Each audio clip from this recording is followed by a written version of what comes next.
Perfect, perfect, perfect. Guys, I'm excited to be here. Shout out to those of you that made the decision to show up and to show up early for today's live session and training.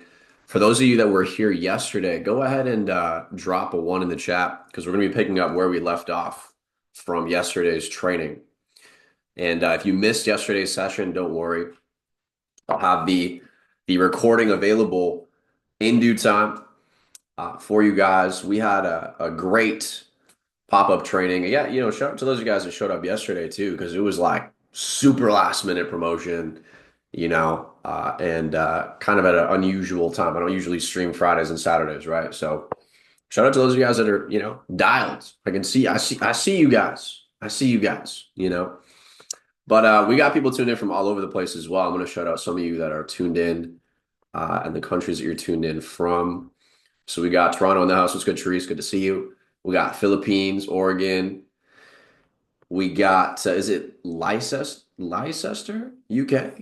Wow, I probably am not pronouncing that correctly. But we got some people tuned in from the UK. I'm not even going to try for some of the other names. You know what I mean? UK homies was good. Got Poland in the house. We got Cam Loops was good. Stacy, good to see you. We got Tampa, Florida, Jamaica, England, Poland as well. Another person from Oregon as well, too. North Carolina, Jamaica, Venice. We got, let's see. Where else we got? Bermuda, amazing. Bolivia in the house. Bosnia in the house, Netherlands in the house, Nigeria in the house, Macedonia, amazing, fantastic. Netherlands, Norway, there's just more places coming. People are like, oh wait, I don't think I heard my place called out. Let me drop it in the chat, right? So guys, excited for today's training. We're going to be picking up where we left off. For those of you that weren't here yesterday, don't worry. Don't worry. Number one, there's going to be a recording. Number two, I'm about to recap what we went over yesterday in a very short, sweet, and to the point fashion. We will at some point on the session be doing Q&A. So as we're going through the training, don't ask me questions that are irrelevant to the training. Okay. This is a specific and very intentional training. So make sure the questions are relevant to that. Don't make it about Solex. Don't make it about ECA. Don't make it about anything but the material I'll be getting into. Please. That way it's just easier for me to sift through the questions. But we will be doing that closer to the midway, or I'd say probably closer even to the end of the call. So for now, chat's open. Q&A, of course, is there. Any questions that are coming up as we're going through the training, don't hesitate, drop them in there, and I will be able to sift through. If it's in the Q&A box, it doesn't like go away, whereas the chat sometimes it gets buried, right? So let's recap yesterday's training for those of you that were not here. And for those of you who are here to kind of get that brain refresh before diving into the session. Now, again, I got to pull up something important before we do that. I actually almost forgot. I'm not going to lie. But you guys know the vibes, right? I gotta show the disclaimer. The disclaimer, right? So past profits do not guarantee future results. This is for educational entertainment purposes only. Please seek financial advice from financial professionals and all that good stuff. Okay, this is obviously a training, so we're not going to be trading live. We're not going to be taking any sort of positions live, but still, this is for educational and entertainment purposes only, as you guys know. And I'm just going through the motions, right? Doing what I got to do with the disclaimer here. Now, yesterday, the first couple of things that we talked about on the session was really just kind of the story of how I was introduced to institutional concepts and some of the things that were pivotal points in my personal trading journey on the road to becoming consistently profitable, and how institutional trading played a very key role in this breakthrough to then find consistency. But here's the reality of things, and I want to start with this. The reality is, it doesn't matter what strategy you trade. It doesn't matter what style of trader you are, intraday, swing, scalp, whatever, okay? None of that actually matters to your profitability. You can be profitable trading any trading strategy. You can be profitable trading any time of the day, any session, any style of trading, intraday, swing, or scalping. You are the common denominator. And I think a really important point to consider, although this is an institutional concept, back to the basics training, where we're focusing specifically on smart money concepts and institutional concepts, you have to understand and have the self-awareness and humility to accept the fact that there is not a number one strategy and there's not this like my way or the highway with trading. Because I'll be honest, when I first got introduced to this stuff, as I shared yesterday, it was transformational information for me because I didn't have answers to questions that I wish I had before trading other strategies, which was why is the market moving the way that it is? Like, what's ultimately the catalyst for the way the market moves? And this was something that answered that question for me, the training yesterday and what we're going to pick up and continue with today.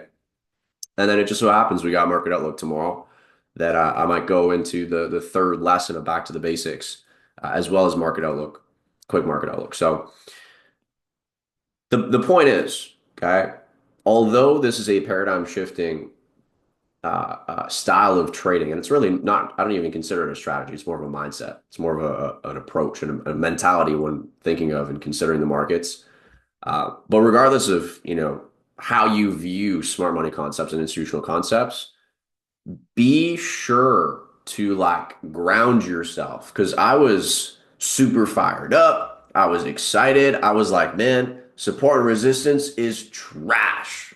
Anybody that trades support and resistance, they don't know how to really trade. And I had this like crazy inflated smart money ego when I first started. And it was so funny because I knew the material at a very high level and at a point of unconscious competence, but I still wasn't consistently profitable.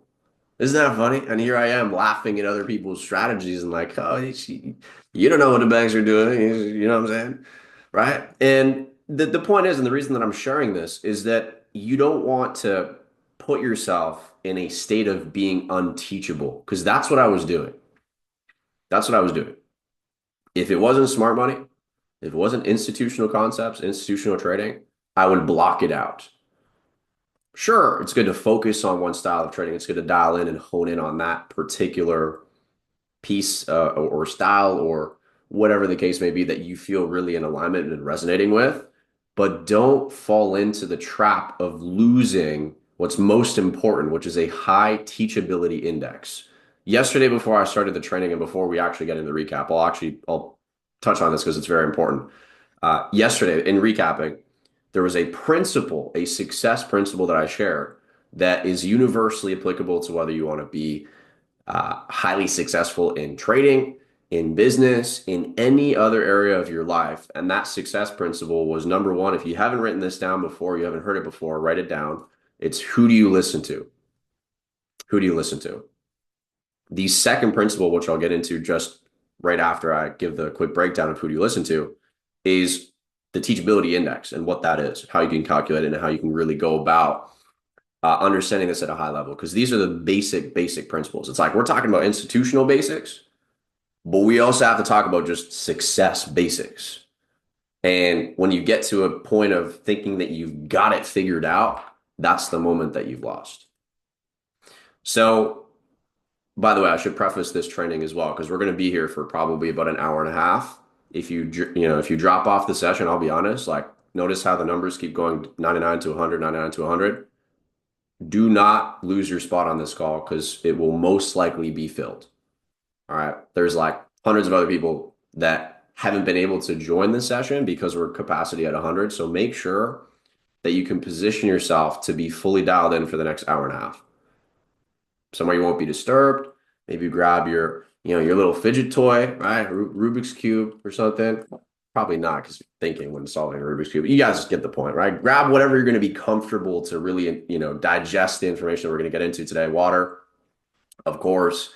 Grab I don't know, popcorn or something. Whatever floats your boat, but be in a position and receptive and ready to learn. White paper, blue ink, writing notes, not typing notes. Okay, writing notes. There's a huge difference between typing and writing notes. You will generate neural pathways much more effectively when you are writing notes. So who do you listen to was one of the first things we talked about yesterday. And the quick synopsis of that, Blue Ink is a Bob Proctor principle and a number of others. It's like a well-known thing. You can research it. White paper, blue ink, it's specifically better for retaining information. And the kinetics of you moving your hands and writing is way more powerful than typing, way more powerful. It's you're physically integrating the information. Here's a nugget of gold that's completely irrelevant to the entire rest of the training, but it's interesting, and you can look up, look into this and explore this. But when you were first born, you have no conscious mind. You can't think for yourself. It's just the subconscious mind. That's all there is. So the way that you're learning information is you are physically learning it. You're not thinking and learning and memorizing consciously. It's all happening at a physical level. The it's really cool when you think about it. But the first, until you're at a point where you're talking as like an infant, the only way that you're integrating information is literally in the flesh, like physically. So when you're writing notes, this is the more physical integration of the information and more physical absorption and retention of the information. So, sidebar, we won't get into that anymore. But who do you listen to was the first thing we talked about yesterday. And the simple way to reflect on this and write this down is number one, you want to listen to people that have what you want, and number two, you want to listen to people who have been where you currently are. Important success key. Who do you listen to? People that have what you want, people who have been where you are. The second success principle that we'll lead this training with and this recap with is your teachability index. So, as I mentioned, this is going to be an institutional training, and we're going to be talking about institutional concepts. And this is, I think, probably the most, I would say, the most likely style of trading or strategy where people fall into an ego trap of becoming overly cocky and confident and almost like arrogant about their style of trading. And they lose that state of being teachable. So the teachability index, write this down in your notes, the teachability index, before we even get into the institutional trading recap from yesterday and continuation today, we're going to be talking about entry models today and how to really take a positive risk reward ratio setups with, sniper entries, or practically zero drawdown in the best of cases. Before we get into that, what is the teachability index? This is an extremely important success principle to have and to consider. So the way you calculate this, okay, your teachability index is taking two important factors into consideration, and you can actually give yourself a score on the teachability index. And if you've heard this before, keep a high teachability index and write notes on it again and give yourself a score again in regards to trading. You guys know how many times I give myself a teachability index score? You know how many times it's like, oh, like I probably should be doing this or doing that, but I'm like, I don't really feel like it. And then I have to, talk to my accountability partner or my life partner or somebody that's around and be like, they're giving me the feedback, dude, like, what's your teachability index? Somebody says that to me, it's like, I know I got to eat the frog and do it. You know what I mean? Like there's no procrastination anymore. It's like somebody challenges me with that. They're like, dude, what's your teachability index? I'm like, oh shit, you're right. I gotta get back to a 10 out of 10. So here's how you calculate it. Again, I'll share my screen for this. Here's how you can calculate the teachability index. It's very simple. I would encourage any leaders that are on this call to duplicate this throughout your entire organization, by the way. This is really important. Success principles, just in general, but specifically, really, just really valuable to teach in general, but specifically with trading and investing and affiliate marketing, really effective to understand and calculate as well. So teachability index. Now, how do you calculate the teachability index? Okay, again, write this in your notes. You can take a picture if you want, but it's not going to do you any justice. Write it out. It's way better. All right. So the first factor is, what is my willingness to learn? There's really two questions that you ask yourself, and you give yourself a score out of 1 to 10. Okay, score out of 1 to 10 for each of these components. So number one is, what is my willingness to learn? Okay, give yourself a score. You can do this in real time. Okay. What is your willingness to learn? Give yourself a score from 1 to 10. 1 being, man, I'm not teachable whatsoever. I'm not even on the call that Donnie's doing, talking about institutional training. I'm not even on the streams. I don't even care. 0. All right. I'd say everybody here, you're probably pretty high willingness to learn. 10 is like, I'm dialed in every single session, no exceptions. If I miss a stream, I watch the recording. That's 10. If you didn't meet that definition, you could still be high on the teachability index because you're here on a Saturday when we don't usually have streams, or you were here yesterday when we did, 30 minutes before I let you guys know we were going live. So you might still have a high willingness to learn, but is it a 10 out of 10 where it's like you're not missing sessions, period? Or it's like if you do, you watch the recording almost immediately. What is your willingness to learn? Give yourself a score 1 to 10.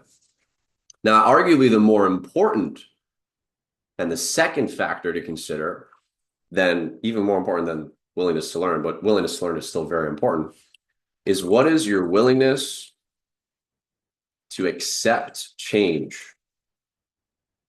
What is your willingness to accept change? This is so, so key.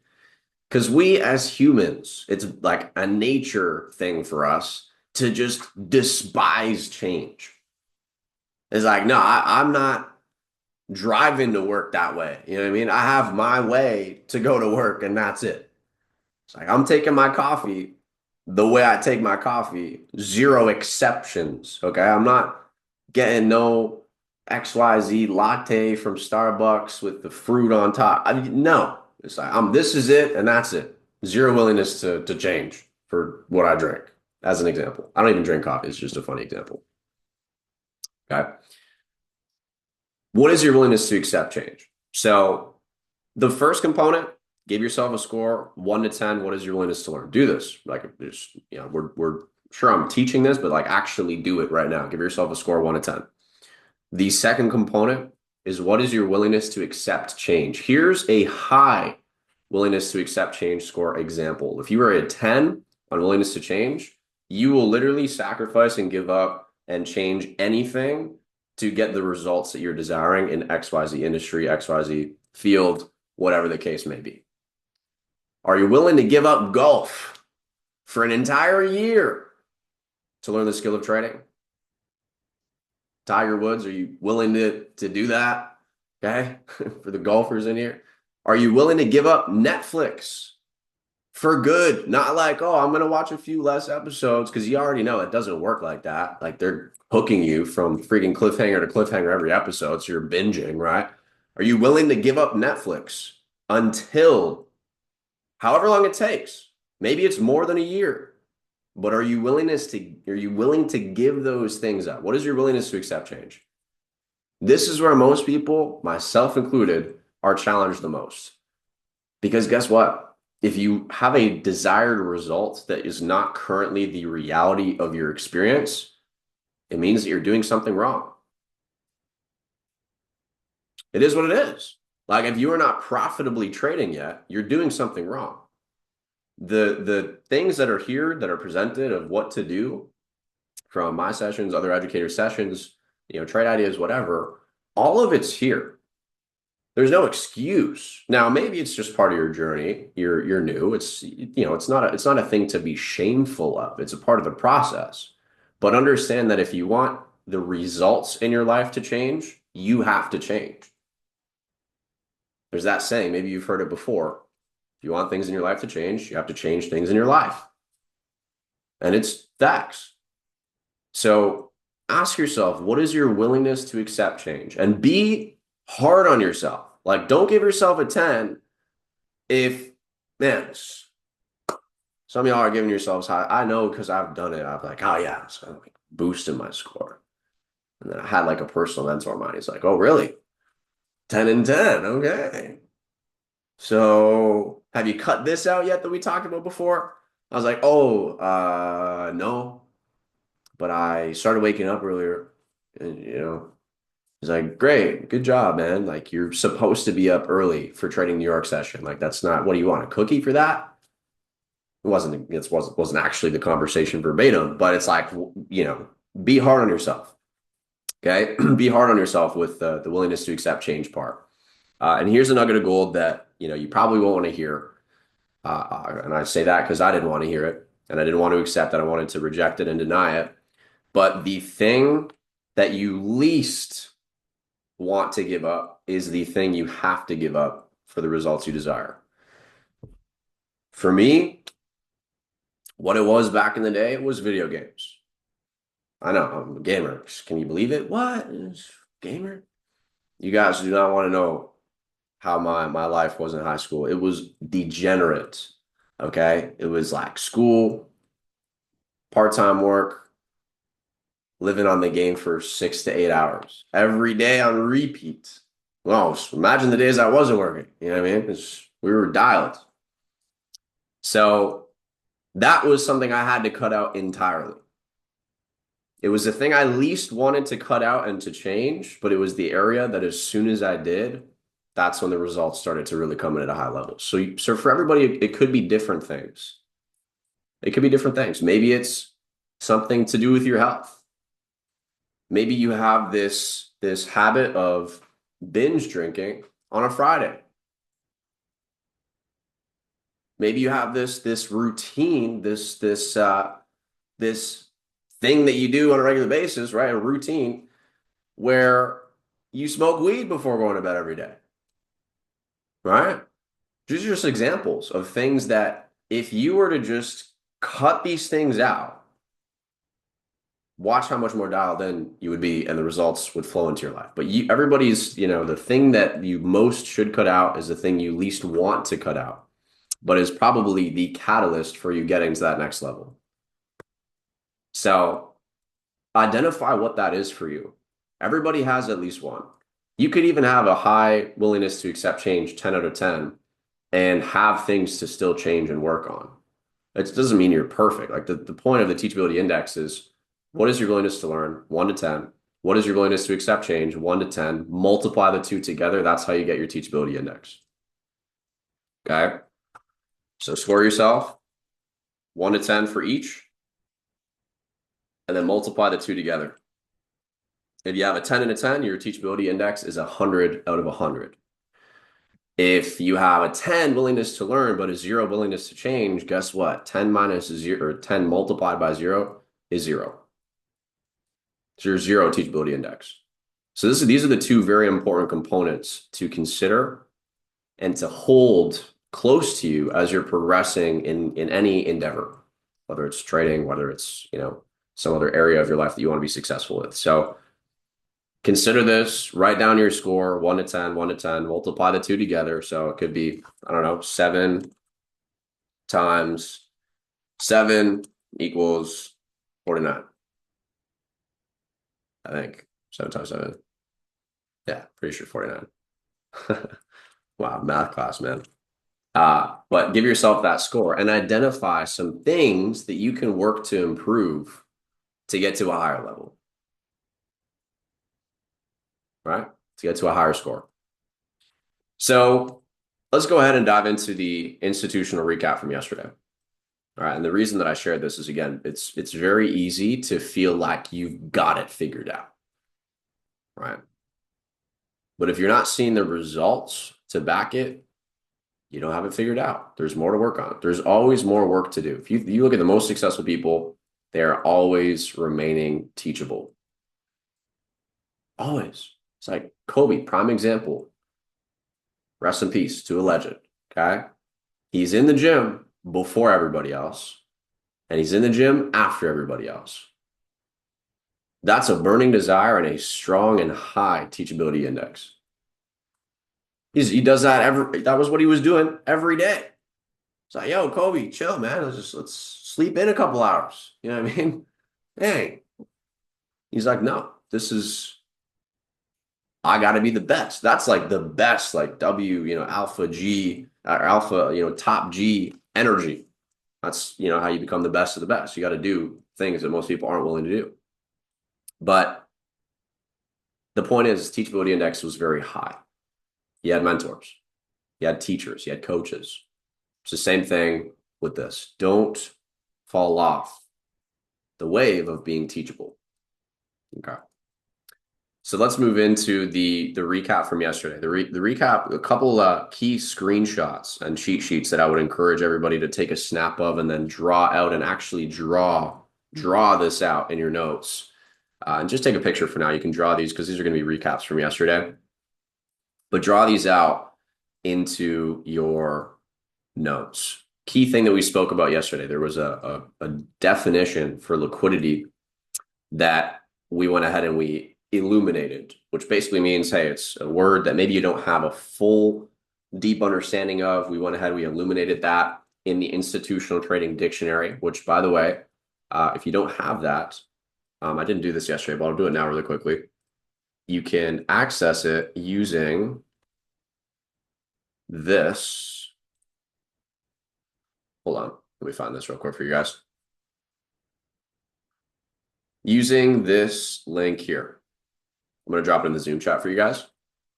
For anybody that doesn't have access to the dictionary, go ahead and you can use that link. It'll just ask for your info, basic info, and then it'll forward you to the Institutional Trading Dictionary. Okay. So great resource, and we'll actually pull it up for the official definition again to read through quickly of liquidity. But this was probably the most important thing and concept that we went over yesterday is the fact, this is a fact, the fact that banks will sell to buy and banks will buy to sell. They have to hedge their way into the market. What does it mean to hedge? Well, it means to be doing both buying and selling at the same time. Maybe some of you guys are, you've experienced hedging. Maybe you're a scalper, maybe you're a swing trader, maybe you have both buys and sells open from different levels in the market in real time. That's what hedging is. So the banks, the major institutions, the institutional fish and the big fish, right, in the markets, which are massive, okay, they're controlling more than 65, just the top 10 institutions are controlling more than 65% of all money flowing through the market on a regular basis, on average, not including the top 100 institutions, which, I mean, at that point, it's probably like 85% of all money flowing through the market is institutional. So they have to do this. They have to sell to buy and they have to buy to sell, manipulating and capturing and taking advantage of liquidity. The brief definition that I have in this particular screenshot, and we'll pull up the actual one in a second, is the definition on screen. So liquidity is the availability of liquid assets to a market or company. That's honestly not the best definition, which is why I have a better one in the dictionary. So, for example, we pull this up. Okay, this is what the Institutional Trading Dictionary looks like, by the way. All right, I'll drop the link once more in the chat. The way you save this, very simple, file, add shortcut to Drive, or just bookmark the website. Very simple. Okay, very, very simple. Add shortcut to Drive or bookmark the page. You can't download it, you can't save it. That's the only way you can have it for later, is to do it that way. So if we go to the liquidity definition, this is probably the best definition that I have on liquidity. It refers to the availability of buy and sell orders at different price levels in the market. So liquidity zones or areas of liquidity are crucial as institutions often manipulate the market to grab liquidity, stop hunt, okay, triggering retail trader stop losses before making their actual moves. We talked about this. We illustrated this in detail yesterday. So I'm just doing tip of the iceberg overview of this right now as a recap. But there's two types of liquidity. You have buy side liquidity and sell side liquidity. It's basically the same thing. It's just a way of referencing liquidity above highs, buy side liquidity, or liquidity below lows, sell side liquidity.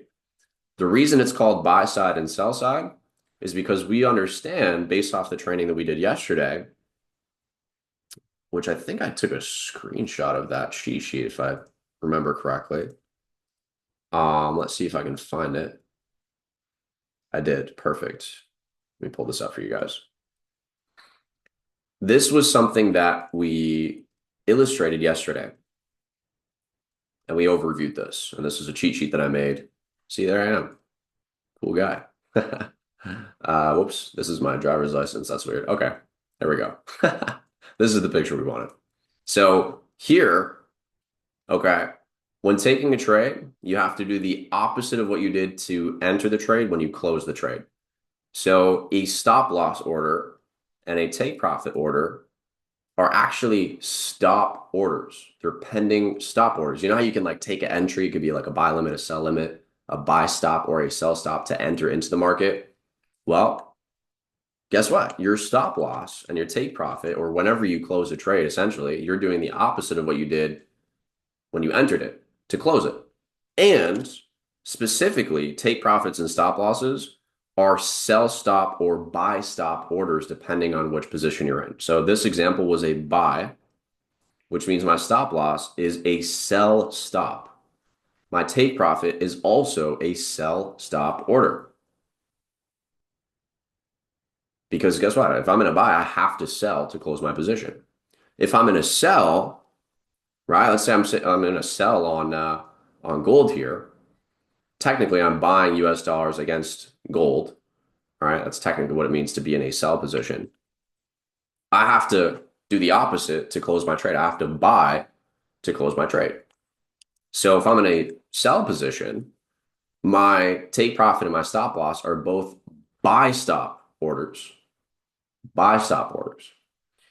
So liquidity and zones of liquidity, which typically are equal highs or equal lows, if we jump back over to the definition in the dictionary here, notice how it says buy side liquidity clustered above swing highs, which are individual highs, or equal lows, where stop orders from retail traders, buy stop orders in this case, which is why it's called buy side liquidity above highs, buy side, buy stops. Institutions may push price higher to grab liquidity before reversing. Not just stop losses or pending,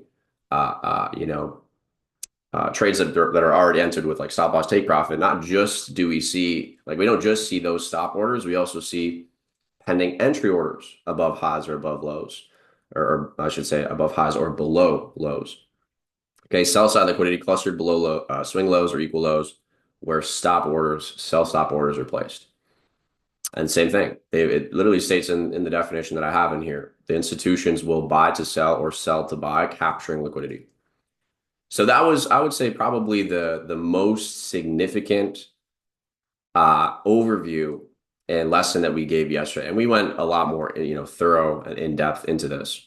But this is, I would say, probably the most important takeaway was this: institutions sell to buy and buy to sell. And we also ran over really quickly the definition for mitigation. Mitigation is essentially the concept of institution and the fact that institutional traders will return to previously unfilled orders, such as in an order block, to mitigate their exposure. This often results in price revisiting a key area or an order block to allow institutions to exit or add to their positions. So when we think about it, this was an example we did yesterday. This was literally from Friday.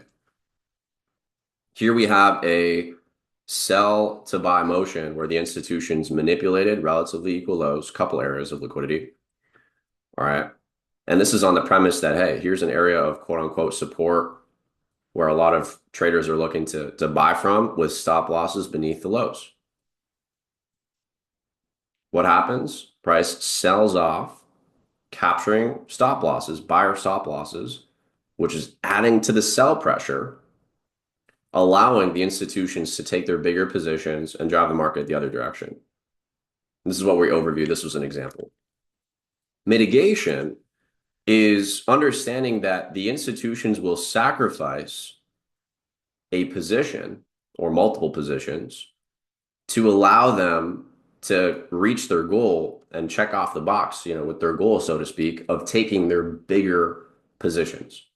They have to sell to buy, they have to buy to sell, depending on what direction the market is, generally speaking, trending.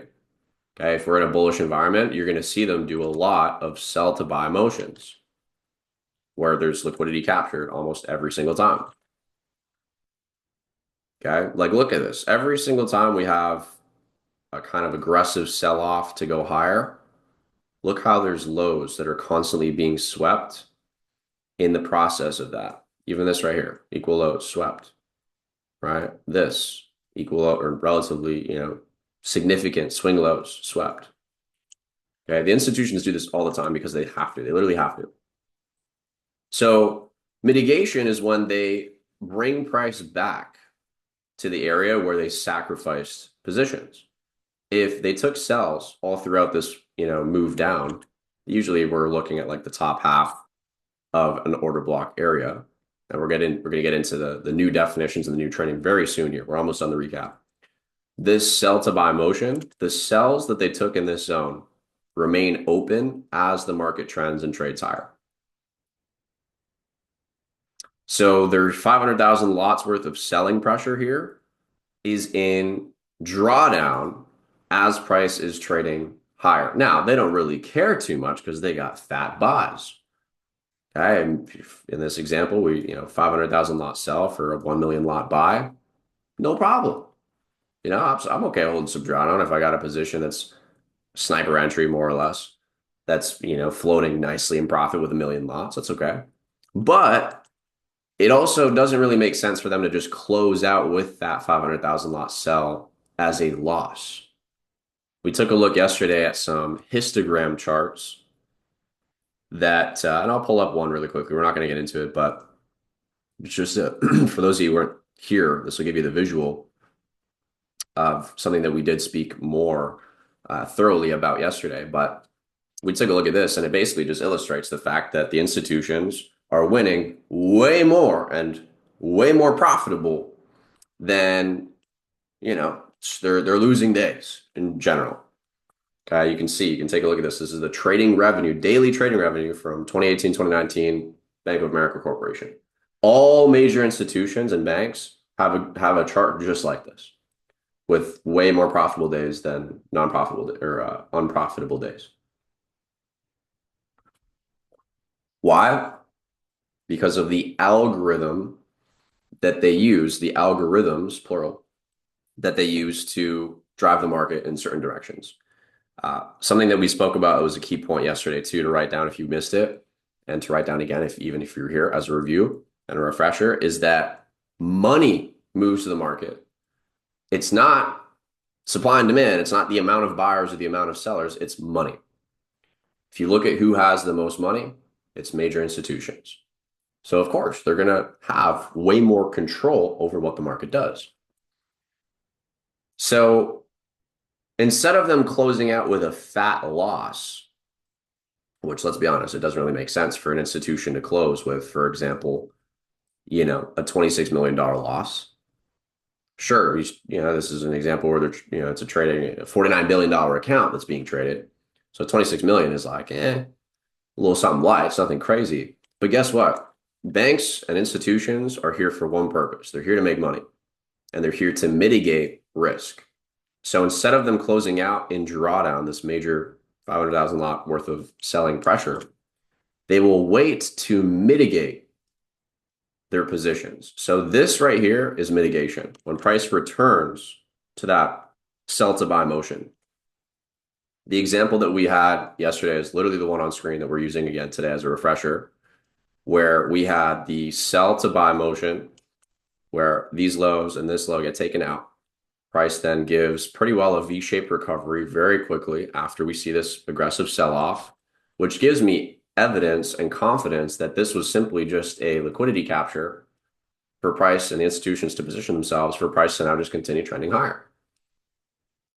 So the way that you could have positioned yourself, and this is what we're going to spend a lot more time going into examples with today, the way you could actually take a trade, understanding how the banks trade and training your eye to see and identify these sell to buys and buy to sells. The way I would enter and take a trade off of this is quite simple. Okay, it's quite simple. I want to look at and consider the whole order block, which is these last few consecutive down close candles. Let's define what an order block is before we continue. Okay, order block. Write this down in your notes. We're going to actually, we did not talk about this yesterday. So this is going to be an important thing to write down verbatim as you see it on screen right now in your notes. Okay, so I'm going to read it out loud for you guys. As I'm reading it out loud, look on screen and jot this down in your notes. Okay. An order block is an area where large institutional traders place their trades. It doesn't say this in the definition, but you could write buy to sell motion, period, sell to buy motion, period. Okay, it's like that little, it's like a check mark. It means sell to buy, right? Or buy to sell. It's like a, I don't know, upside down check mark or whatever. So order blocks are areas where large institutional traders place their trades. They represent zones where a significant amount of buying or selling occurred.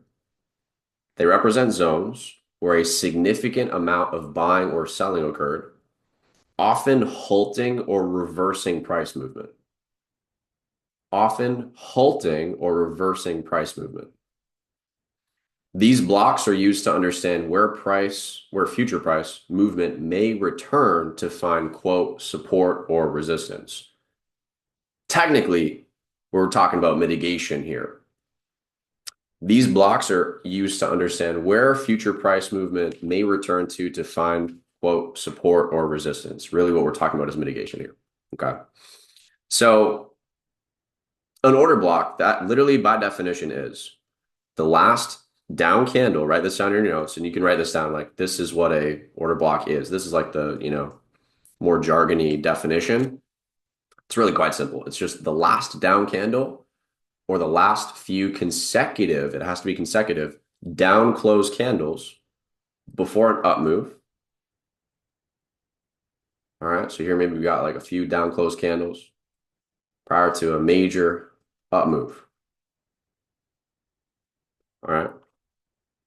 Or inversely, you have the last up candle, bullish candle, or last few consecutive bullish candles prior to a major down move.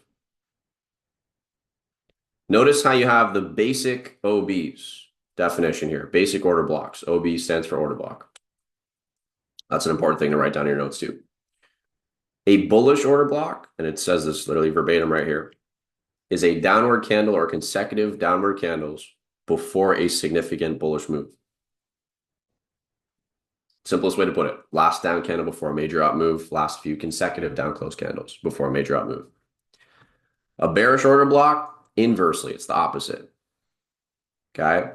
It's an upward candle or a bullish candle or consecutive bullish candles before a significant bearish move.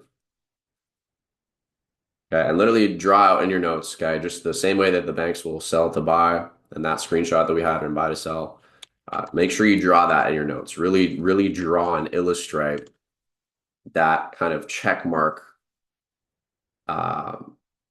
theory, so to speak, or not theory, check mark reality of how the markets will tend to move. We're only going to be talking about basic order blocks today. We're not going to talk about breaker blocks. We're not going to talk about mitigation blocks, which I think actually, I don't even think mitigation blocks are in here, so we're chilling. So that is the drop a 3 in the chat if you guys are good on the definition. We can move forward if you got this down in your notes. If you need more time, drop a 4. I want to make sure everybody's good before we continue. I'm not seeing any 4s. If you need more time, drop a 4. 1 4, 2 4s. Okay. So I'll let you guys continue to write this out and draw those diagrams. The easiest way to think about it is like a check mark. Because that, when we look at the market, that's kind of what the candles are doing, right? They're creating a check mark. They're creating a check mark. So for those of you that wrote a 4, I think there's a few of you, drop a 3 once you're done and you're ready to move forward, just so I can tell. I can see who dropped the 4s. So as I'm seeing you drop 3s, we'll continue. So I'm making sure everybody that's on here live is good. So somebody asked, and this is a great question. We're going to get into this in more detail today specifically. Like we'll spend probably another 45 minutes really going into this, dissecting it, showing examples. And it's a fantastic question. I really love this question. That was Bita, great question. And this is a question we got yesterday too. And I wanted to save it for today specifically. But, and this is a classic, great question. I get this one a lot. But it is a really, really good one, is how to know which order block is the right one. Because you might see multiple, or you might be like, how do I know if this is an order block and if this is the right area to take a trade? How do I know?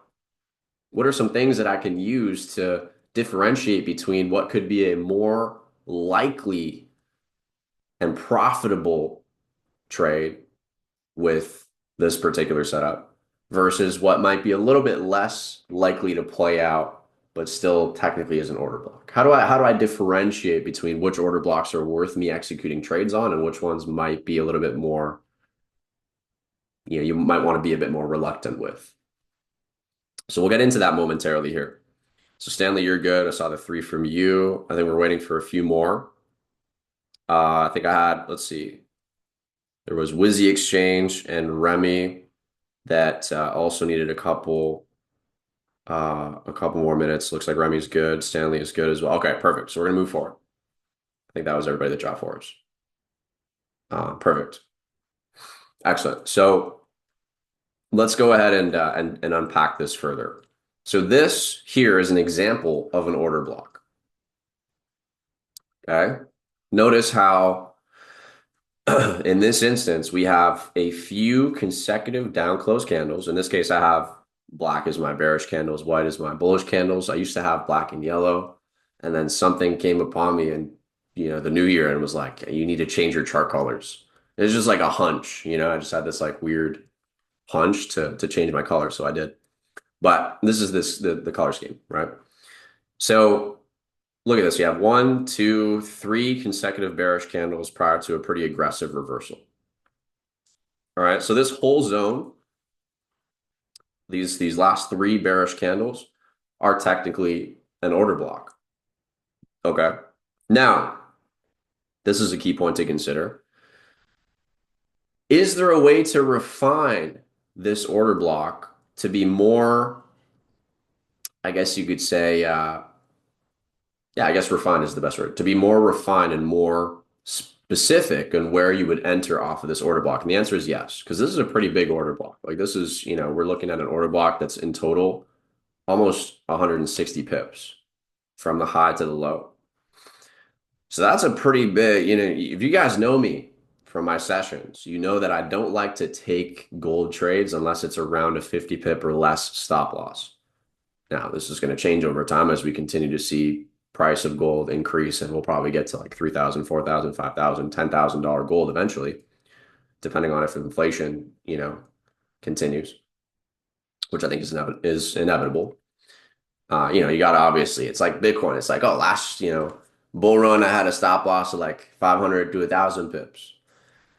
Now, with, Bitcoin is almost 100K. Most of the time it's, around 100K. It's like 96 right now. You got to have a bit of a bigger stop loss. You know what I mean? The candles are looking like, the same. Candles are just candles, but the price levels are different. So I got, these 1,500 to 2,000 pip stop loss now for Bitcoin. The risk to reward is still great. And obviously that's something we talk about. But anyways, the point is, I look at this order block and it's like if I were to take an entry off the top or kind of starting point of this order block with my stop loss beneath the low without refining this, I'm going to have way bigger stop loss than what I would want for a trade. 140 pip stop loss on gold for me is like, it's going to kill my risk to reward. It's not going to be ideal. What would I be targeting? Okay, we talk about a lot about liquidity. So that's like equal lows, relatively equal lows. This is a swing low. Okay. Hold on. Do I have a cheat sheet for this? I think I do. Because I actually didn't even pull it out yesterday. And somebody asked about like, what is a swing low? So we'll bring this up quickly. It's relevant. This is something I would recommend you guys to draw in your notes too, actually. And you can color code it if you'd like. Technically, the colors don't actually matter, but this is the basic structure. So you have swing highs and lows. This is the basic structure of a swing high. You have a candle that creates a wick that is lower than the following candle. And the third candlestick creates a wick that is also lower than the previous candle. So you have a wick that is a lower high, a wick that is a higher high, followed by a lower high again. Let's understand and unpack why this is, relevant for us to consider with liquidity.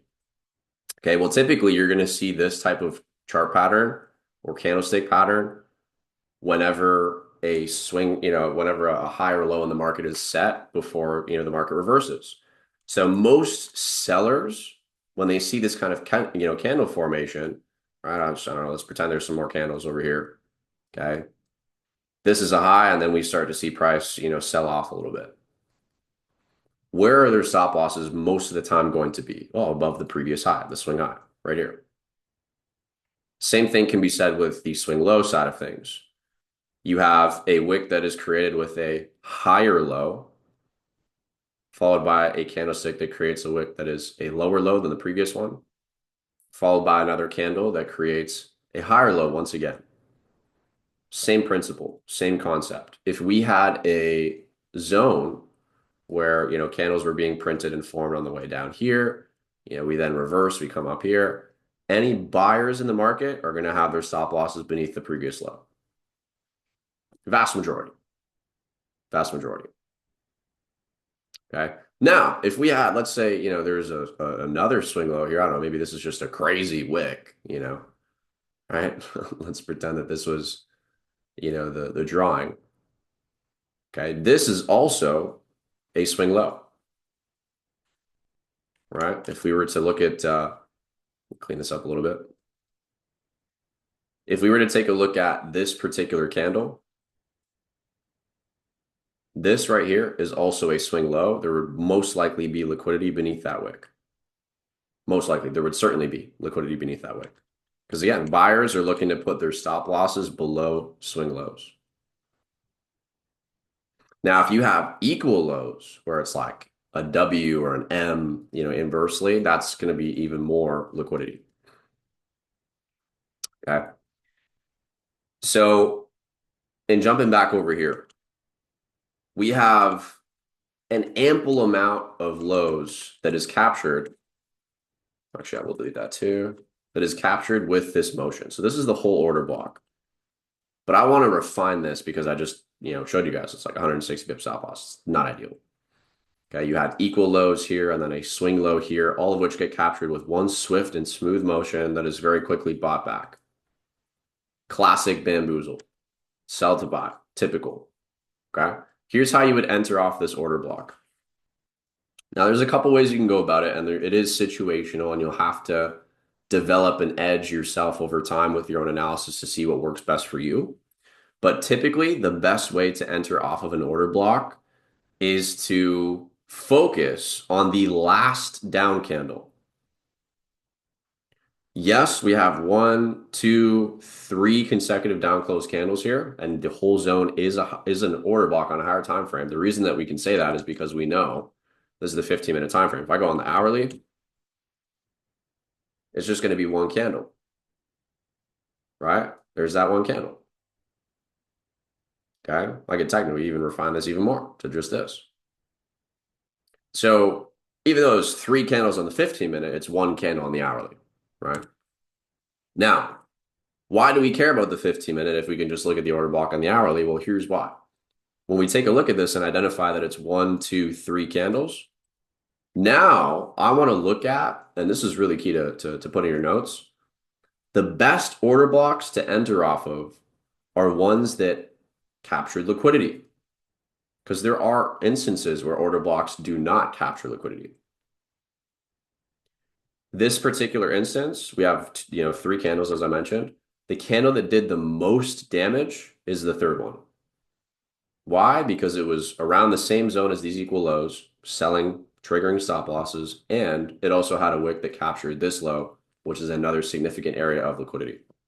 So although we had 3 candles we could technically consider here, the best entry and the most ideal is going to be coming off of this final down candle prior to the up move because it did the most damage. So again, to write in your notes, all right, the best order blocks to enter off of are ones that capture liquidity.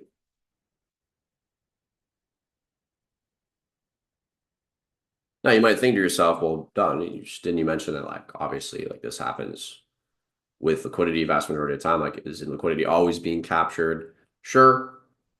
Sure, that's valid. Technically, there's always going to be some form of liquidity capture.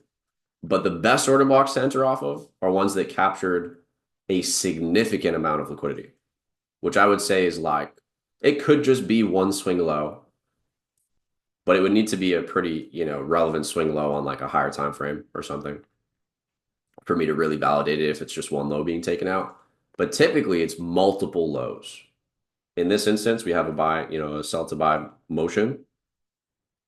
Okay. Where we had one, two, three lows captured. That's a significant amount of liquidity.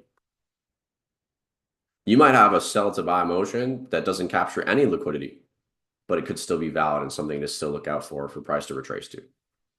An example of that, let's see if I can find one. This technically was not a good example. Let's see.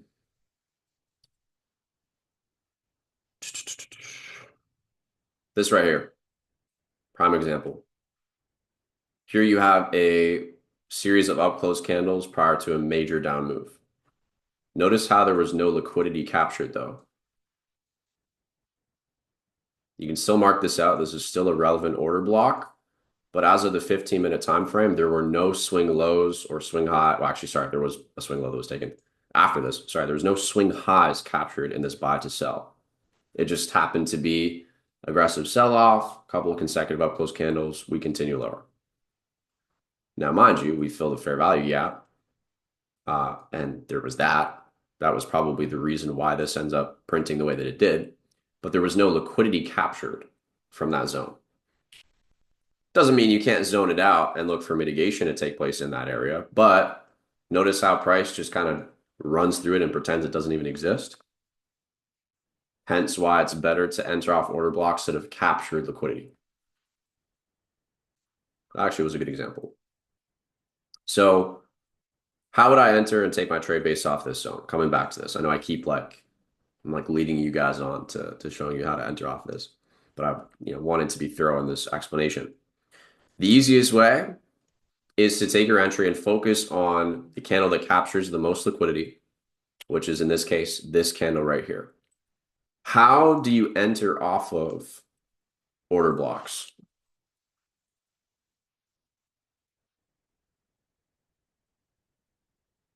There's two different ways that I would say are the most common ways to enter off of an order block. The first way is you enter off the candle open. So this particular scenario you have, again, we have this, technically this is a one, full three consecutive down close candles as an order block. We're refining it to the final down close candle. Why? Because it took out the most liquidity. Okay, you could say, well, Don, technically this candle, took out those two lows. And it's like, yeah, sure. But the one that did the most damage before reversing was this one, because we traded even deeper through this, capturing more stop losses, and took this low, which again was more stop losses. Right? So this is the candle that I would refine my entry area to. Now there's two, well, really there's three, but two main ways to enter off of an order block. So you have number one, enter off the candles open. Okay. The candles open. And we're gonna title this OB candles open. So what does that mean? Right? What does that actually mean? Well, we'll go back to the super basics, we'll call it super basics of trading for a second. A bearish candle, the open is the top of the candle body. That's the open right there. Okay, bearish candle, price opens, sells off, closes. Opens, sells off, closes. Bullish candle opens at the low point, rises, closes. So for an order block to, the ideal way to enter off of an order block, there's two zones you could look to enter from. Technically three, but two mainly. You have the open of that order block and the 50% of the order block. Now, we'll get into that and we'll unpack that in a second. The 50%, what I mean by that is somewhere in the middle of well, it should literally be the 50%, like dead center of this order block. I could eyeball it and be like, well, from open to close, somewhere in the middle is probably like here. The best thing to do is to literally grab the fib and measure from high to low. Go into settings, extend lines right, line this up, and draw it in to literally be dead on in 50% of the candle body. Okay, so second way is to enter off OB candles 50%. Off 50% of OB candle body.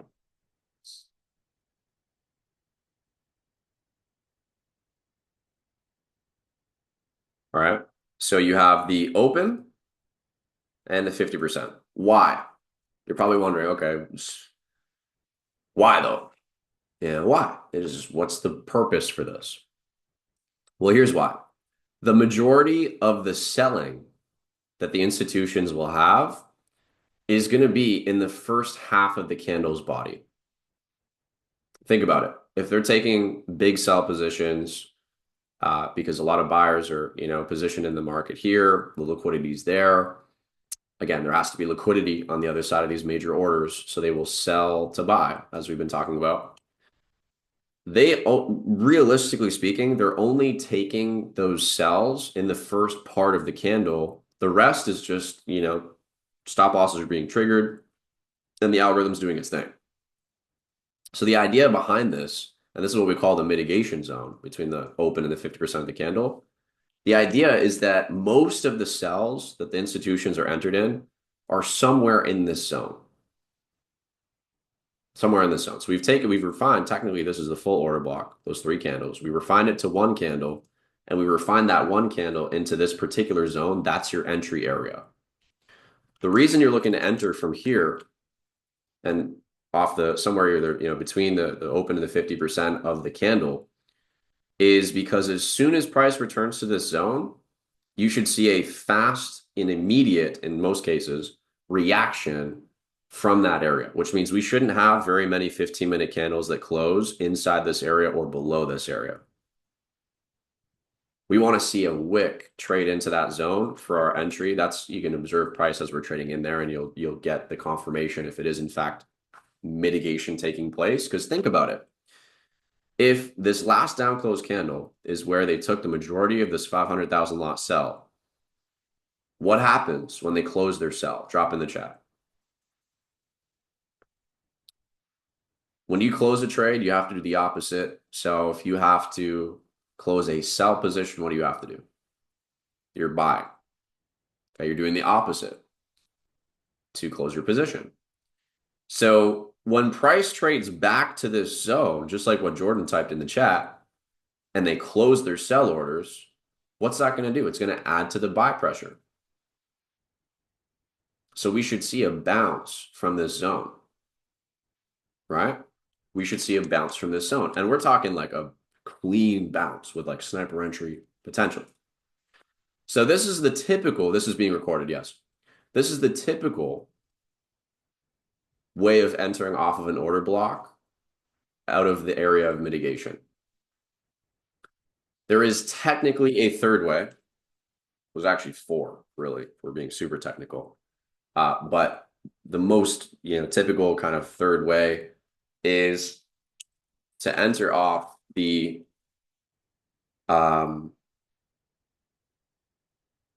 high of a, how is the dictionary defining bullish? Is it the last? Yeah, it is. Okay. High of a bullish OB. So a bullish order block, it's kind of like, you would think it's kind of backwards because it's like a sell to buy. It's like, well, why isn't this a bearish order block? Like the candle it's a bearish candle. Why isn't it a bearish order block? Well, it's a bullish order block because it's a sell to buy and we're mainly bullish. So the third way in this particular example is to enter off the high of a bullish order block, or we'll write this down in here as well, or the low of a bearish OB. So now what this, and I'm going to actually separate this because this is like, and I'll explain how you would differentiate between entering off the open of the candle versus the high or the low, depending on the scenario. You're going to be mostly focused on this. Okay. Don't even worry too much about this. It's very situational. You have to use your discernment and figure out what you feel like makes the most sense. But in this particular instance, what'll lead me to enter off of, let's say, the high of a bullish order block, like what we have right here, sell to buy, capturing liquidity. You have the open at 50%. The high is the top of this top wick here. This is the high. Okay, so my open is here, the high is here. Now, the only time that I'm going to enter off of the high is if this candle body looks like garbage. So instead of me having the open and 50% marked up, I'm going to have the high and the open of the candle marked up and not the 50%. I'll see if I can find an example off the top really quickly of where this would be relevant. But it's usually going to be if the candle just looks like crap, and you can't really enter off of it using the candle body. Let's see if there's any examples here. There's not really too many examples from the looks of it.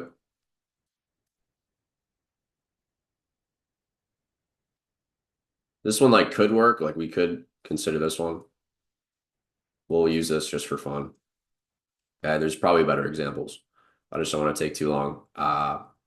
But this is what I mean by the candle quote looking like crap, unquote. Okay. You have kind of like an equal sized wick on both sides. Or it's like the candle body is like really skinny. Like this is a good example right here too. It's like I can't really like the open and the 50% is basically in the same spot. Doesn't really make sense, So here you have the high of a bullish order block and the open. That would be my mitigation zone. Could you still see price come to the 50%? For sure. But there have been instances where price will actually only come back to the high and the open, and that's your mitigation zone where the majority of selling took place. Think about it. The reason why this makes sense is if this 15-minute candle opens and we trade higher first, that would mean that the majority of selling from institutions might actually have taken place in between this zone as opposed to the lower half of the candle body. So this is a very technical, like don't get too hung up on this. Like this really, it's just another way of entering off. I want to be thorough in how you can enter off an order block. The majority of the time, you're looking to enter off the open and the 50%. But in a scenario like that example that I just pulled up, and again, it's not the best example, but it is an example. You could look to enter off between the wick and the open. Okay. Hopefully that makes sense. Most of the examples today, we're just going to focus on, number 1 and 2.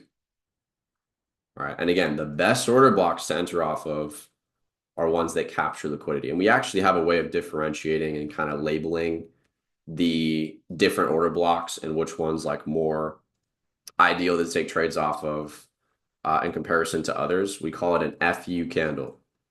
Okay. We call this right here is an FU candle. Yes, it's an order block, but it's also an FU candle. We call it an FU candle because it's screwing over a lot of traders. Okay, a lot of buyers are being stopped out before price goes in their desired direction. Okay, I'm just going to take a screenshot of this for my cheat sheets as well.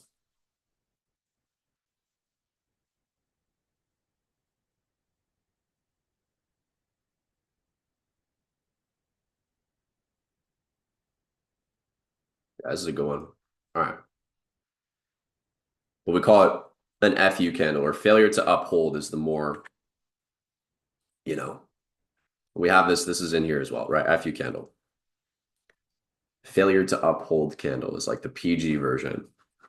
Okay. I'm not going to read through this whole thing, but this will be a good part of the dictionary to study. All right, but it's deliberate price manipulation by institutional traders. Price rapidly moves in one direction, often breaking key level of structure or liquidity, only to quickly reverse and move the opposite direction. That's literally what this is right here. Prime example. Prime example. Now, the difference between an order block and an FU candle, because they are different things, is that one captures significant liquidity, the other one doesn't. An FU candle will always be an order block, but not every order block will be an FU candle. Because like I said, we had that example right here. This is technically an order block, last few up candles prior to a significant down move, but there was no liquidity capture. Maybe on like a smaller time frame, but we're talking, 15-minute order block. We want to see ideally a 15-minute key area of liquidity captured in order for it to be considered an FU candle. And those are the best ones to take entries from. So in this particular scenario, and I did very quickly overview it yesterday, but let's walk through what a trade might look like with this example. This is literally from Friday, yesterday. This is an example. If you were trading London session or New York session, because that's when the mitigation took place out of this candle, you could have positioned yourself in a profitable winning trade. I think it was a 1-2 or 1-3, but we'll draw this out. And I'll walk you guys through how the entry model really works with this understanding. So sell to buy is identified. I've highlighted my order block. I've marked out using the horizontal ray tool, which is very easy to find. It's just in the trend lines section, horizontal ray. That way it just, it's a horizontal ray. It'll just go on to the right, over to the right. Okay. And I've marked out the open and the 50%. Now my entry is going to be somewhere in between or, just literally based off of something like the entry or the open of the order block. The way I might decide whether I want to put because you could use a buy limit in this case. Okay. If this is where current price is, I'm anticipating a pullback for mitigation. My buy limit is going to be either off the open or the 50% or somewhere in between. How do I know where to put it? I'm always going to be basing it off risk to reward. And what I'm looking at is for a bare minimum 1-3, targeting an area of liquidity. So here we just took out lows, sell to buy motion, liquidity was captured. Now I want to take the buy off the mitigation zone, targeting liquidity. So my next take profit is probably, or my take profit at a glance would be this swing high. Why this swing high and not these ones? Because notice how price already took those out. So this is not liquidity left over as of right now. We could see this go higher before we get the pullback, and now it's okay. I might look for these higher areas of liquidity. Low-hanging fruit, if you want to write this down in your notes, low-hanging fruit will always be the closest high or low resting as liquidity. So here, swing high, wherever we top out here, this will be a swing high as well. Those are both areas you could look to potentially target.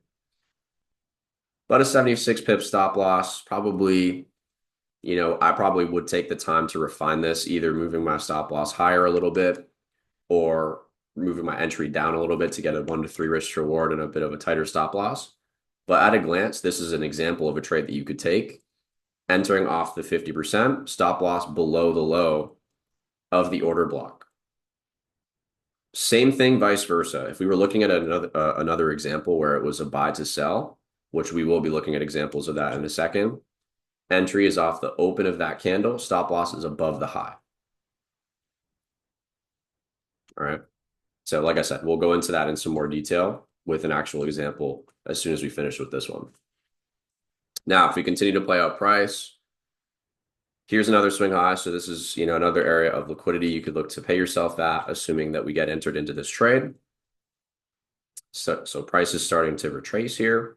This is the order block. This is our entry area. Stop loss is below the low. Time of this is like 7 a.m. Okay, now this is like 8 a.m. Price is doing its thing. We actually do take out this high first before trading lower. So now I'm going to move this. This is now the new area of liquidity. Notice how we had actually relatively equal highs, established here. Smaller time frame, this crazy wick on this candle is an FU candle, technically, and it traded into an order block. Just, throwing that out there. But if we continue to play this out, we'll see price trades into the point of interest. This is at 10:15 a.m. 10:15 a.m. Notice the reaction that price gives from this zone. This is what you want to see. This is what you want to see. Okay. You want to see price trade into that area and give you a wick running away from it almost immediately. That's the best, most ideal scenario. Price wicks into your entry zone and runs away immediately. Here's a little hack that I haven't taught before, I don't think, on these sessions since I started with economy, is you can measure the size of this candle body and drag it over and notice the resemblance that you'll see in the size of the wick after mitigation. Notice the resemblance. They're not the exact same size, but they're pretty darn close. The majority of selling that institutions have in this zone, we've now seen mitigated officially here.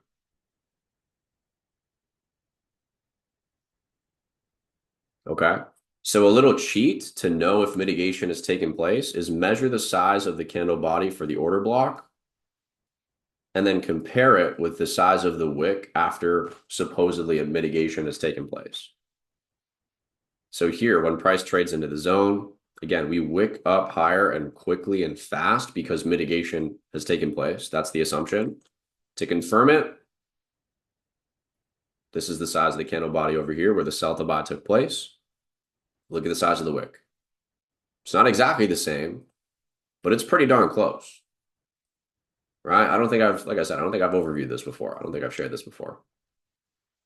So, the wick itself is about 40 pips. We only have about a 7-pip difference in size. Okay. Now, this is not always going to be the case, but it's just a cool little thing that you can look at and maybe back test and, have some fun with. Right. Now, here's the thing. I could have entered off the 50%, but what do I risk? I risk not being entered for a couple of reasons. Number one, look at how freaking refined and how much of a sniper entry this would have been. Okay. Here you have the 50% of that candle. Here you have the wick that trades just through ever so slightly the 50% of that candle. This is a difference of about 2 pips. That's the difference between, you being entered and not being entered on certain brokers. And this isn't even a sell. A sell, it's different because spread actually works in your favor with a sell. For a buy, because of spread, there's a possibility of you not getting filled because of the fact that this is like a 2-pip spread.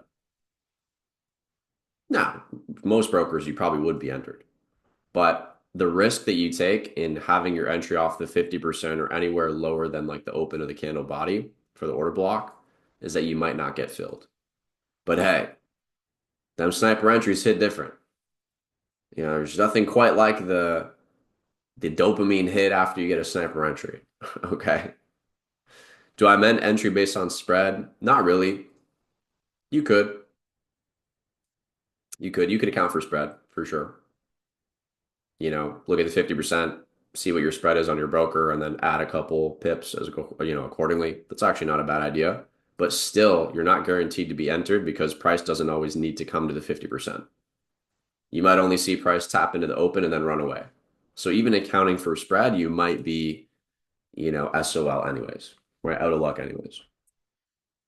So ideally, you're looking at a 1 to 3 bare minimum. 1 to 2 is certainly the bare minimum for me. I'm not looking to risk any more than, 1R to make at least 2R, but usually 3R is the ideal scenario. So whatever your dollar risk is per trade, maybe it's $10, right? A 1 to 2 risk reward, you're risking $10 to make 20. People talk to me all the time. It's funny. I was having a conversation with somebody about this the other day, and they're like, yeah, like, you know, how do I share this respectfully? They were like down talking or downplaying risk to reward ratios and high risk to reward ratio setups, saying like, oh yeah, like, you could have, 1 to 8, 1 to 3, 1 to 5 risk to reward. I don't care about any of that because, if your win percentage is garbage, then, you're garbage or something. I don't know, something along those lines was what he was, alluding to. And I kind of just laughed. I didn't, laugh. Like I'm in my head, I'm like, okay, I'm being respectful. But it's like, dude, I don't care if I have a 30% win rate and I'm taking 1 to 3s and 1 to 4s and still super profitable, you know? And then, hey, if I have a 50, 60, 70% win rate, I'm that much more profitable. You know what I mean? That's lit because I'm risking less than what I'm looking to make on my trades. So this particular example, if we were looking at low-hanging fruit, you could get literally a 1 to 2 risk reward entering off the open of this order block, stop loss beneath the low, targeting the next area of low-hanging fruit liquidity. Low-hanging fruit liquidity, it's just the closest high or the closest low. We're taking a buy, we're targeting highs. Okay, so here's a swing high, here's a swing high, here's a swing high. Here's relatively equal swing highs, right? So this zone would probably be, because these are relatively equal as well, I'd probably look to take profit at this high. Okay, but you could get away with exactly a 1 to 2 risk reward targeting this, just as an example. If we continue to play out price, notice how we smack TP pretty much immediately after this. So, and that's low-hanging fruit. You could technically, like, this is just a simple, quick in and out, intraday trade. Nothing too crazy. You know, if you're, when you get really good at this, you'll have entries off of the low where the sell to buy took place as an FU candle and off the mitigation, and you'll hold these things for like swings, like swing trades, for like 1 to 5s, 1 to 8s, 1 to 10s. Obviously, while paying yourself still at the low-hanging fruit. You'd be silly not to pay yourself at the low-hanging fruit. But you could literally get away with just doing this. 1 to 2 risk reward, boom, quick 1 to 2, perfect, done for the day. It's solid. And if we take a look at where current price is, all right, this is where we are as of right now, as of market close yesterday. So that's the first example. Another example we could use, and there's a lot, but another example that we could use is on Bitcoin. Okay. If we remove the drawings here,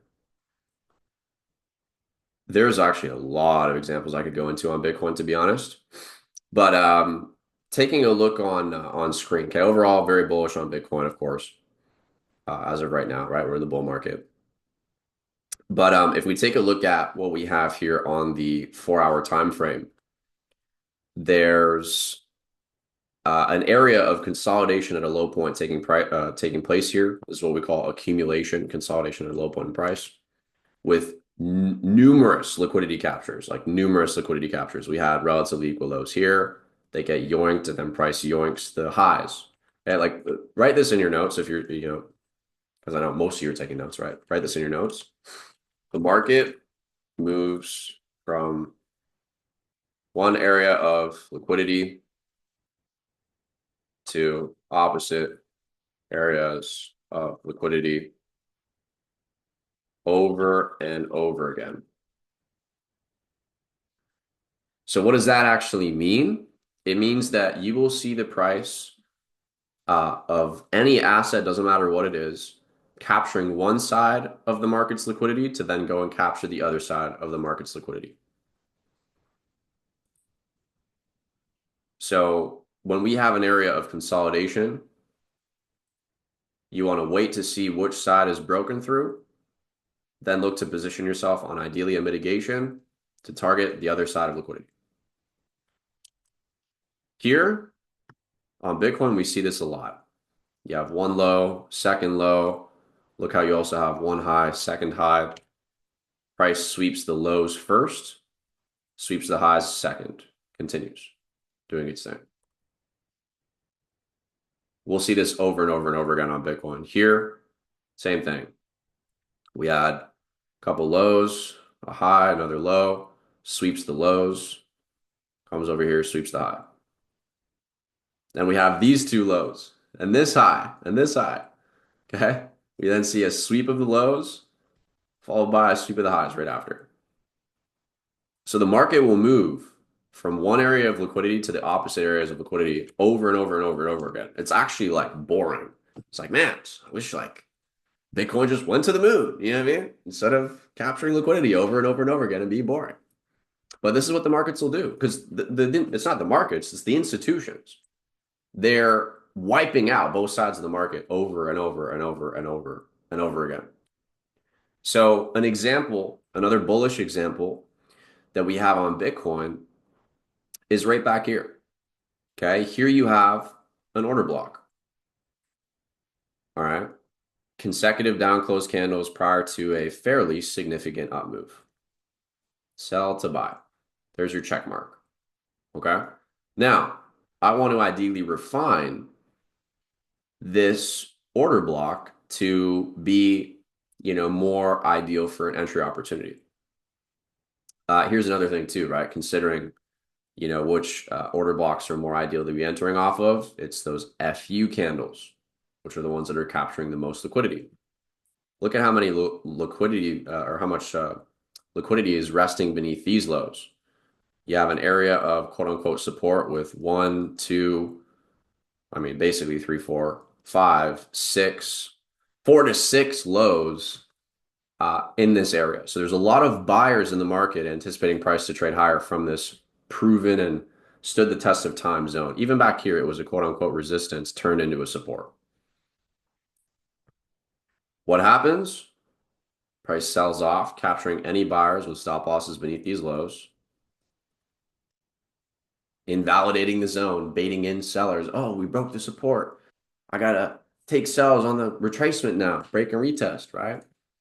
Just for price to then immediately run away in the other direction, slapping any sellers as well. Okay, we get all the buyers taken out of the market. What happens next? The highs get taken out. All the sellers get clapped as well. I'm telling you guys, it's a bamboozle over and over and over. So here we've identified that these are the last consecutive down close candles, but the one that did the most damage is certainly this last down close candle. And you can actually see the following 4-hour candle. There's actually a little wick here as well. The way you would refine this, if the wick isn't on the actual down close candle itself, is just go to a smaller time frame and you'll be able to identify it more often than not. More often than not. So here we go, 1-hour time frame. Wow, that is an ugly wick for sure.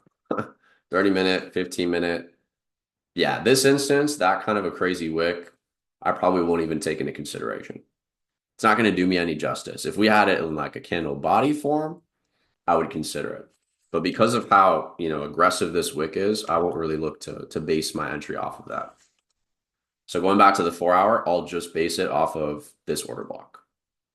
Maybe price trades lower into that wick, but we know that that wick is pretty much just a crazy move that took place on, the smaller time frames, right? And that was the wick that did the most damage too, technically. But we'll still just base our entry off of the open and 50% of this area. If you really wanted to, and you're like, I feel like this wick should be accounted for, just zone up the whole thing. And then instead of doing 50% of the candle body, do 50% of the whole range. So you could have entry off of the open and the 50% of the range. Somewhere in between, maybe. So let's zone this out and take a look at, what ultimately develops here on Bitcoin. So sell to buy, very aggressive move higher. There is also a fair value gap here. We haven't talked about fair value gap over the past couple of days, but that is a big part of institutional trading. Price runs away. We're chopping around. It's doing its thing. Let's see if we can play this out a little bit quicker. Okay, so we're starting to sell off. There it is. There it is. That's actually that 50% of the whole range actually worked out really nicely as a sniper entry and a half. But here's the this was on a stream that we were seeing the start of this sell-off, and a lot of people caught buys from this zone from our sessions. So we love to see it. So the way that you would enter off of this one, entry, stop loss, take profit, a couple things you can consider. Okay, risk to reward is always, I would say, most important thing. Entering off this open with take profit at like these relatively equal highs, I think is reasonable, right? There's also this swing high you could look to target, about a 1 to 2 risk to reward, stop loss being beneath the low of the order block at a glance. You can be more refined with it, but easiest way to do it is just stop loss beneath the low of the order block in this case. If you're entering off the 50%, 1 to 5 risk to reward at the first high of liquidity. Technically, even lower hanging fruit, these two swing lows. Or actually, hold on, swing highs. Hold on a second. I'm tripping. This would be the first area of liquidity that's relevant because technically that high wasn't even there when we first entered the trade. Right? So this is where we're entered. This would be take profit zone up above these highs. It's technically a very small swing high right here. Okay. So maybe we target that swing high, or maybe we target these highs. I think this is probably what I would look to target with this trade. I'm pretty sure that's what I did target, but we didn't hit it, if I recollect correctly. I'm pretty sure we only took this high. But either way, 1 to 2 off the open. It's about a 1 to 5 off the 50% of this whole zone. So price enters into the trade. We see the reaction.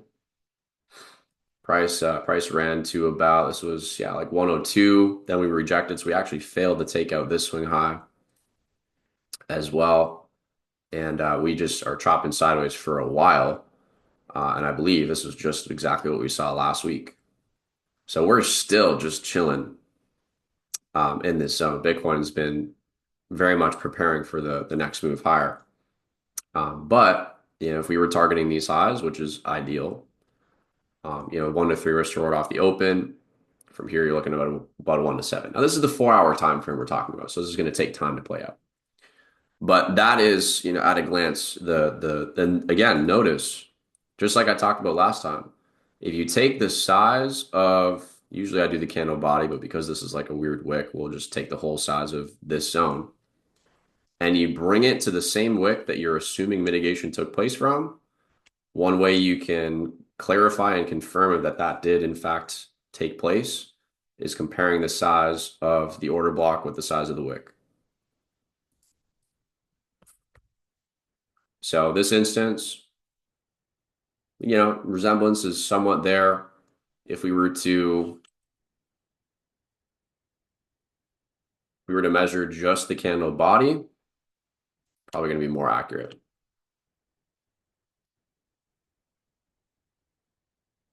Look at that. It's basically the same size.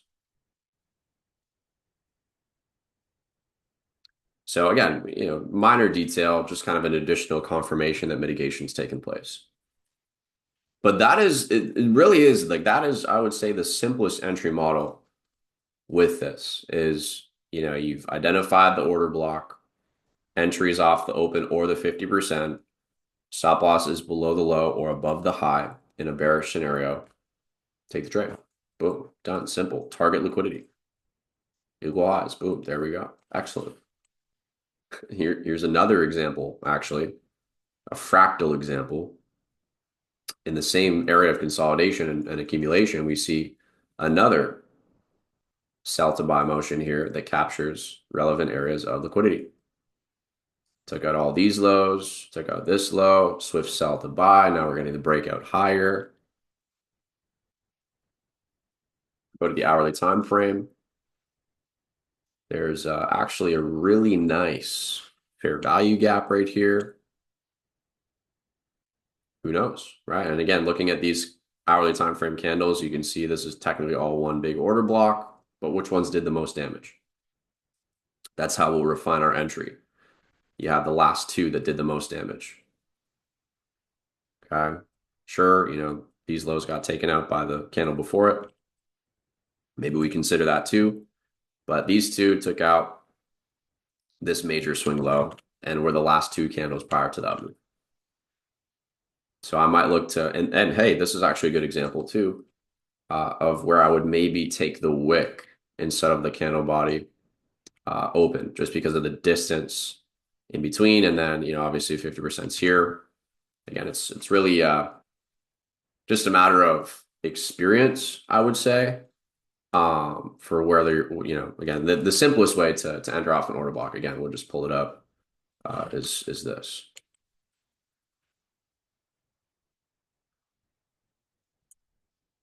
Right? Simplest way. So yeah, and again, this is technically all one zone, all one order block. And I believe if we zone this out from here, and if we take this whole area, usually again, I'm going to take the bodies, but because these candle bodies are kind of, wonky, I'll take the whole zone. 50% is around here. So I'll mark that out.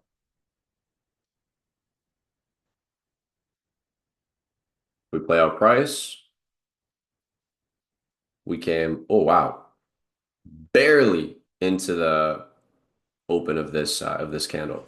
If we were just basing it off the 4 hour, entry off the open or the 50%, which is around the open of that smaller time frame candle, maybe you get filled on that, maybe you don't. But that's, this is how you would enter off of if you're just looking at the 4 hour candle, this is actually probably the cleanest candle to enter off of in this instance instead of the smaller time frame. Clean, last down close candle, capturing all this liquidity, open 50%. That's what you're looking at. Stop loss is at the low of the order block right here. And then target, well, low hanging fruit is this swing high. It's a 1 to just shy of a 1 to 2. You also have, there's this swing high here, right? Again, market moves from one area of liquidity to the next. So we just took out lows. Technically, we did take out highs, but that was before we got our entry. So then we're looking for the next area of liquidity. These two zones, this zone, and then ideally this zone is where I would be looking to hold a trade on Bitcoin. This is like too much liquidity for me to not want to target it. Right? My resistance. Don't take out my resistance. But that would be 1 to 5 risk reward. If you drop the 50% and got somehow filled, 1 to 7 risk reward. So, and this is if we're taking a look at current price, this is where we're currently at. I actually do have buys on Bitcoin from here. Some of you are probably like, dude, where was the trade idea? The signal. I can't call out every trade, you guys. But this is looking super favorable. And maybe some of you took buys just independently. That's the goal, right? Is to become independent. But that's another example. Okay, let's see if we can find a bearish, like a selling example, because we've looked at nothing but buys. And I think it's only right that we find some sells. So let's take a look and see what we have as potential examples here for sells. I'm trying to think if I have any off the top of my head. I think there was one from Goldilocks. Was it?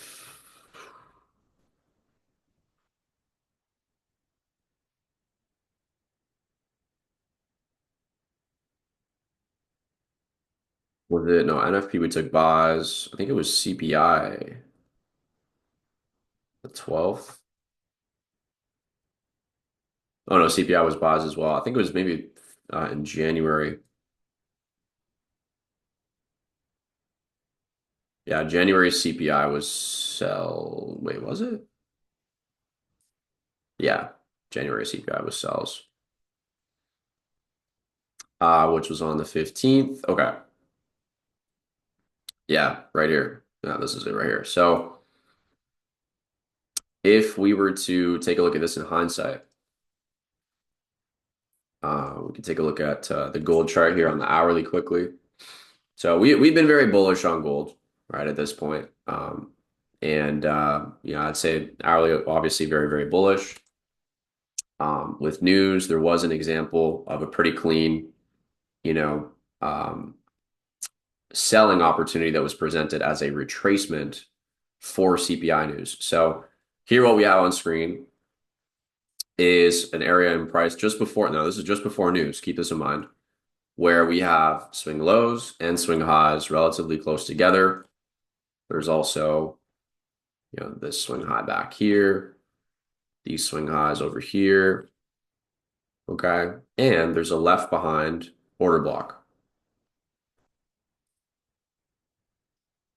Here you have the last up candle prior to the major down move that we're seeing here that has yet to be returned to.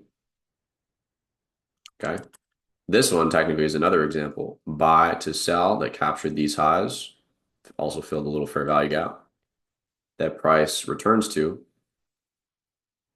for entry right here. That's actually a pretty good example. Yeah, that's actually a really good example, to be honest, as well. So here you have buy to sell, price retraces, mitigation takes place, we continue lower. This one also yet to be returned to. You have the buy to sell that did technically capture liquidity, right? We can take a look at this, maybe barely see it unless we zoom in. But we did in fact capture liquidity. Last up close candle before that down move. If we zone out this area, which we have, notice how there's liquidity before it.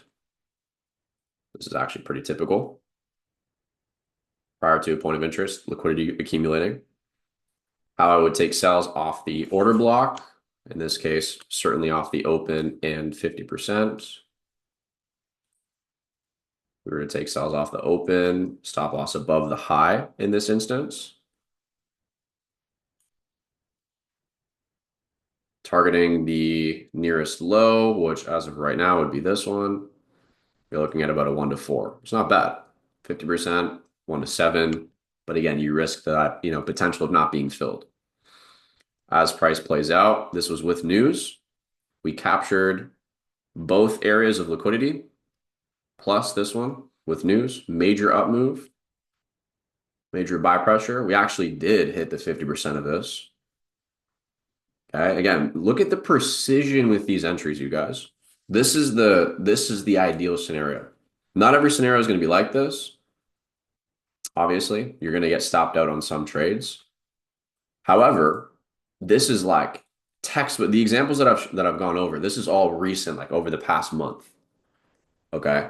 All recent examples with beautiful, beautiful sniper entries.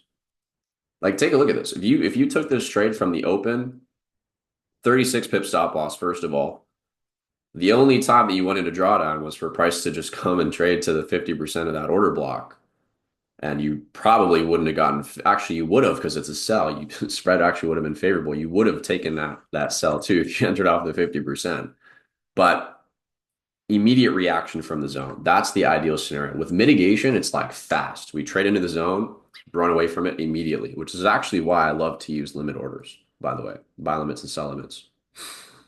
So continuing to play this thing out, we see take profit hit, boom, right here. That's liquidity, both captured. Easy 1 to 3, 1 to 4, risk reward. It's just textbook. Like there's so many examples that, and we just went over this one too, where you can look to identify these entry opportunities off of order blocks, understanding that the banks have to buy to sell and sell to buy. Simple as that. Last up candle prior to significant down move, this captured liquidity as well. Mark it out from the open and what eyeball the 50%. Notice how price returns to the open of that candle, technically twice right here as well, but you know, um, I'm not sure I would have had enough evidence to take the sell at this point. This certainly gives me the evidence for now price to, you know, give us a potential entry opportunity for sells, which it does right here. Stop loss in this instance is going to be above the high of that order block. 23 pip stop. It's actually really good on gold. Targeting first low as low hanging fruit. This low, I mean, you could look to target like, these lows. Technically, this is the only low that would have been relevant and the first swing low after entry. 1 to 3 risk to reward, targeting a new swing low, like a lower low at this area. 1 to 5 risk to reward, sniper entry. So that's basically what I wanted to dive into today. It's like reiterating what we went over yesterday and just showing examples today. And there's so many examples. If you backtest this, if you take some time to review this information, it's crazy the precision that you can get waiting and anticipating and entering only off of zones of quote mitigation. Okay. So with that being said, I know there's a few questions that just happened to be answered as I continued the session today. I do have another call I have to jump on very shortly here, so I'm not going to continue to take too many more questions, but there was a couple in the chat that I'll get to. That buy to I sent on Instagram. Cool. Yeah. If you guys have, if you don't have my Instagram, I'll pull it up on screen. And any messages, just be patient with my responses. I do my best to stay off of social media, to be honest, other than just to post. Because the only time I'll really go on Instagram is to post or respond to messages. So I limit my screen time.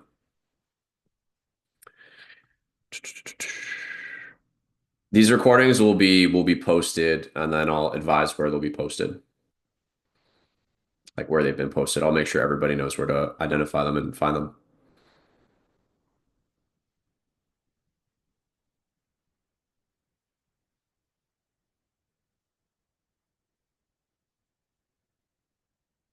Okay, cool. I think we're good. The classes will be on ECA. They should be. Yeah, the recording should be on ECA eventually and accessible. Cool, guys. Sweet. So that's going to wrap it up for lesson and session number 2 for Back to the Institutional Basics. Tomorrow evening, we will continue and we're going to add in a couple other things to the basic formula and basically the A+ entry model. So look forward to that. We'll pick up where we left off tomorrow. It'll probably be a shorter training because we're also going to include market outlook. But look forward to that. I'm actually flying to Miami in a few hours, so I'll be doing that session from Miami, and I'll be out in Miami for I have a one-way book, so I actually don't know how long I'm going to be out there, but it's going to be a good time. And yeah, enjoy the rest of the weekend, everybody. Stay tuned for this recording and yesterday's. I'll keep everybody posted in terms of where they're accessible, so on and so forth. But have an amazing rest of the weekend. Take some time, take care of yourself, go spend time with family, study, back test what you've learned today and yesterday, and be ready for tomorrow's market outlook, right? We'll be back with market outlook again tomorrow evening, 7 p.m. Eastern Standard Time, 4 p.m. Pacific. So it'll be in the evening. I know some of y'all are like, in those European time zones where it's going to be like late, but y'all are always showing up regardless, which I love to see. Love to see the dedication. But much love, everybody. This will eventually be on the ECA as a recording accessible for everybody. So stay tuned for that. And take care. See you guys tomorrow. Cheers.